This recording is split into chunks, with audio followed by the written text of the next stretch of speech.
first one is what I'm doing right now. Listing.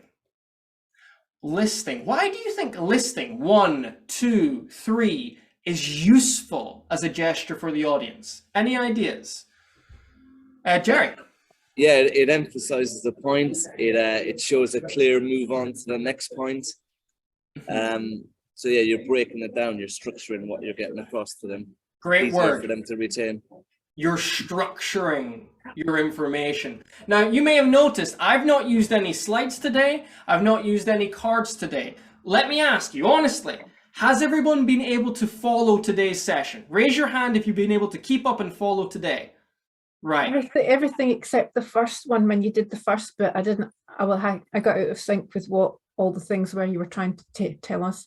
Okay, so everyone but Claire has been able to follow today, essentially. Now, our reason for that, and I'll need to look back on the footage, or maybe I made a mistake, Claire, is I've been listing all the way through. I told you we've got 3 parts for this session today. And then I said we had 4 things for the first part, 5 things for emotions, and then 4 things again for imagery. So you using listed gestures are a great way to keep the audience on track with what you're saying. And sometimes you don't even need slides, because you can do them so well. So that's something to bear in mind. The second type of imagery-based gesture is left versus right.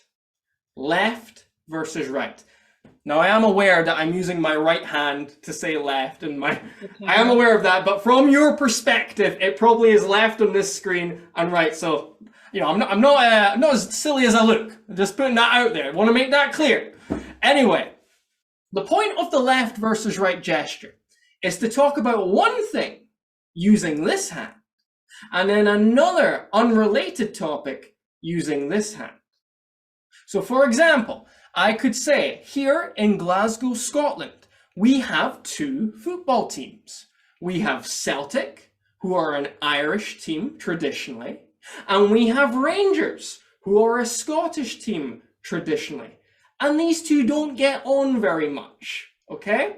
Now, I know we don't care about football, or most of us don't, but hopefully you can tell that I'm talking about Celtic over here and Rangers over here, and that creates distinction between those 2 ideas. And that's the point of the left and the right gesture. And you can use this for anything. Point number 1 and point number 2. You can use it for anything. Bananas and apples, anything you like. It creates that distinction between those ideas. And another thing that you can do is if there is a point where those 2 ideas come together, you can show that with your hands. You know, for example, if I said, you know, but there was one time where Celtic fans and Rangers fans came together, I could show it with my hands like that. Now, for the record, Celtic fans and Rangers fans have never, ever come together, but you get the point. You get the point I'm trying to say here. So left versus right is a great way to get your information across in a clear and concise manner. Does this make sense? Any questions?